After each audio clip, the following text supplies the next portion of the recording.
তো hello viewers, তো আজকে যেটা আমি যে ক্লাসটা করাবো আজকে, তো সেটা হচ্ছে আমরা দেখতে পাচ্ছি বোর্ডে লিখে রেখেছি, সেটা হচ্ছে অ্যাসার্টিভ সেন্টেন্স দিয়ে ন্যারেশন চেঞ্জ। আমাদের চলছে এটা কন্টিনিউ। সো প্রত্যেকটা ধাপে ধাপে আমরা শিখছি। আগের দিন দেখলাম যে পার্সোনাল প্রোনাউনগুলো কিভাবে পরিবর্তন হয় অ্যাসার্টিভ সেন্টেন্সে, কিভাবে রিপোর্টিং ভার্ব এবং রিপোর্টেড স্পিচ কিভাবে আইডেন্টিফাই করা হয়, রিপোর্টিং ভার্বটা প্রেজেন্টে থাকলে কিভাবে টেন্স। আজকে কিন্তু আমরা সেটা একটু টেন্সের ক্লাসটাই দেখবো, অর্থাৎ অ্যাসার্টিভ সেন্টেন্সে কিভাবে টেন্সের পরিবর্তন হয় সেটা আমরা দেখবো। So don't waste our time, so let's see. বলছে change the mode of narration of the assertive sentence. Assertive সেন্টেন্সে কিভাবে হয়, তো এখানে একটা রুলস বলছে, একটা নিয়ম বলছে। কি লেখা আছে যে রিপোর্টিং ভার্বের টেন্স প্রেজেন্ট বা ফিউচার হলে, অর্থাৎ রিপোর্টিং ভার্বের টেন্স যদি ফিউচার টেন্সে থাকে বা প্রেজেন্ট টেন্সে থাকে, তাহলে রিপোর্টেড স্পিচের ভার্বের টেন্সের কোনো পরিবর্তন হয় না। যেটা আমি আগে বলেছিলাম যে রিপোর্টিং ভার্ব যদি প্রেজেন্ট টেন্সে থাকে অথবা ফিউচার টেন্সে থাকে, তাহলে কিন্তু রিপোর্টেড স্পিচের যে টেন্স থাকবে সেটা কিন্তু কোনো পরিবর্তন হবে না। অর্থাৎ প্রেজেন্ট টেন্স যদি থাকে রিপোর্টেড স্পিচ, তাহলে প্রেজেন্ট টেন্সে হবে। পাস্ট টেন্সে থাকলে পাস্ট টেন্সেই করতে হবে আমাদের, কোনো টেন্সের পরিবর্তন হবে না। রিপোর্টিং ভার্বটা শুধুমাত্র যদি পাস্ট টেন্সে থাকে তাহলে পরিবর্তন হয়, প্রেজেন্ট এবং ফিউচারে থাকলে কোনো পরিবর্তন হয় না। যেটা বললাম সেটা এক্সাম্পলটা আমরা এবার দেখে নিই। Okay, so let's see the example.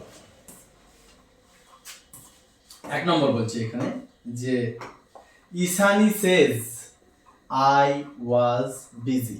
ইসানি says I was busy. তাহলে এটা হচ্ছে আমাদের, জানি আমরা যে এটাকে আমরা বলছি রিপোর্টিং ভার্ব। ওকে, রিপোর্টিং ভার্ব। আর এই যে ইনভার্টেড কমার মধ্যে রয়েছে এটা হচ্ছে রিপোর্টেড স্পিচ। এই কথাটা আমি বারবার বলছি কারণ টেন্স ন্যারেশন শিখতে গেলে আমাদের কিন্তু এই দুটো বারবার কথা ইউজ করতে হবে এবং এই দুটোই আমাদেরকে আইডেন্টিফাই করতে হবে। যারা এই দুটো আইডেন্টিফাই করে যাবে তাদের কিন্তু 70% আমাদের ন্যারেশন হয়ে গেছে। বাকিটা শুধুমাত্র রুলস অনুযায়ী আমাদের কিন্তু সেটা চেঞ্জ করে দিলে narration change already complete. Okay, so at first we need to identify the reporting verb and reported speech in the sentence. Okay, তাহলে আমরা এখানে ইসানি সেজ এটা রিপোর্টিং ভার্ব এবং এটা হচ্ছে রিপোর্টেড স্পিচ। তাহলে রিপোর্টিং ভার্বটা কোন টেন্সে আছে সেটা আইডেন্টিফাই করতে হয়। তাহলে এটা টেন্সে সেজ বলেছি, সে বা সেজ থাকলে প্রেজেন্ট টেন্সে, তাহলে এটা প্রেজেন্ট টেন্সে রয়েছে, এটা প্রেজেন্ট টেন্সে রয়েছে। আর সাবজেক্ট ভার্ব অবজেক্ট লাস্টে ফুল স্টপ, তাহলে এটা রিপোর্টেড স্পিচটা কোন সেন্টেন্সে রয়েছে, এটা রয়েছে আমাদের অ্যাসার্টিভ, তাহলে এটা অ্যাসার্টিভ সেন্টেন্সে রয়েছে। তাহলে এবার আমরা এটা ন্যারেশন চেঞ্জ যদি করি, তাহলে ঈশানী স্পিকার, স্পিকারের কোনো পরিবর্তন হয় না, তাহলে আমরা লিখে দিলাম Ishani, I S H A N I, Ishani লিখলাম। এবার সেজ আছে, সেজই বসে যাবে। আমি বলেছিলাম সেজ টু থাকলে তাহলে আমরা টেন্স বসাবো বা টেল বসাবো, সে থাকলে সে টু থাকলে। এই যেহেতু একজনের কথা বলছে সেহেতু এখানে টু কিন্তু দিয়ে কোনো কিছু নেই, ঠিক আছে, পার্সন স্পোকেন টু কিছু নেই, ডাইরেক্ট একটা স্পিকার বলছে। তাহলে ইসানি সেজ বসিয়ে দিলাম। এবার বলেছি অ্যাসার্টিভ সেন্টেন্সের নিয়ম, কমা ইনভার্টেড কমা এগুলো থাকবে না। ইনডাইরেক্ট স্পিচে যেহেতু করছি, ইনডাইরেক্ট স্পিচে করলে কমা ইনভার্টেড কমার কোনো জায়গা নেই, সেটা তুলে দিয়ে অ্যাসার্টিভ সেন্টেন্সে কি বসে, দ্যাট বসে। গুড, তাহলে এটার পরিবর্তে আমি কি বসিয়ে দিলাম, দ্যাট বসিয়ে দিলাম। হয়েছে, তাহলে ইসানি সেজ দ্যাট। আই বলতে আমি বলেছিলাম কোন প্রোনাউন কোন জনকে নির্দেশ করে, প্রথম জনকে, আই উই প্রথম জন, প্রথম জন হচ্ছে ঈশানী। তাহলে ঈশানী যেহেতু মেয়ে সেহেতু তার ক্ষেত্রে আমরা কি বসাবো, হি না সি, সি বসাবো। সাবজেক্টিভ কেস, সি বসিয়ে দিলাম। এবার এই জায়গাটা দেখি, এখানে লেখা আছে ওয়াজ, সি ওয়াজ বিজি। আমি বলেছিলাম যে প্রেজেন্ট টেন্সে যদি থাকে রিপোর্টিং ভার্ব প্রেজেন্ট টেন্সে যদি থাকে তাহলে টেন্সের কোনো পরিবর্তন হবে না। অর্থাৎ ওয়াজ ছিল তাহলে হয় ওয়াজ বসবে না হয় ওয়্যার বসবে। যদি এখানে অ্যাম থাকতো প্রেজেন্ট টেন্সে তাহলে অ্যাম না হয় ইজ না হয় আর, যে কোনো একটা বসতো।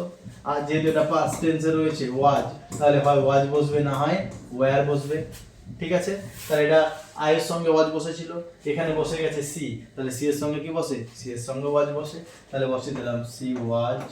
এবার বাকি কি পড়ে আছে, বিজি, সি ওয়াজ বিজি, এবং লাস্টে অবশ্যই ফুল স্টপ বসাতে হবে। ঠিক আছে, তাহলে এইভাবে কিন্তু আমরা অ্যাসার্টিভ সেন্টেন্সে যদি পরিবর্তন করতে পারবো। এক্সাম্পল আমরা উদাহরণটা দেখে নিই।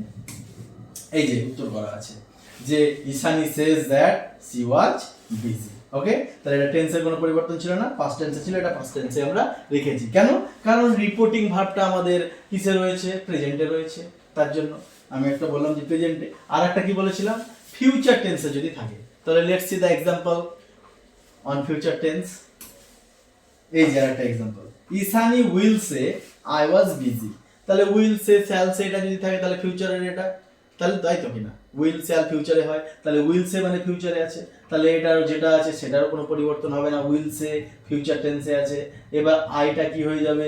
আইটা হয়ে যাবে, দেখাচ্ছি এখানে এই যে উত্তরে কি করা রয়েছে, যে ইসানি, ইসানি বসে গেছে, উইল সে কোনো পরিবর্তন নেই, উইল সে বসে গেছে, উইল সে বা শ্যাল সে, কমা ইনভার্টেড কমা তুলে দিয়ে দ্যাট বসিয়ে দিয়েছি, এবং এই যে আই বলতে ইসানি, তার জন্য সি বসানো হয়েছে, আর ওয়াজ বিজি যেটা ছিল সেটাই বসে গেছে। তাহলে মেন কথা হচ্ছে এখানকার মধ্যে আমরা যেটা জানলাম আজকে, যে রিপোর্টিং ভার্ব যদি প্রেজেন্ট টেন্স বা ফিউচার টেন্সে থাকে তাহলে রিপোর্টেড স্পিচের কোনো টেন্সের পরিবর্তন হবে না, যে টেন্সে থাকবে আমাদের সেই টেন্সেই কনভার্ট করে করতে হবে।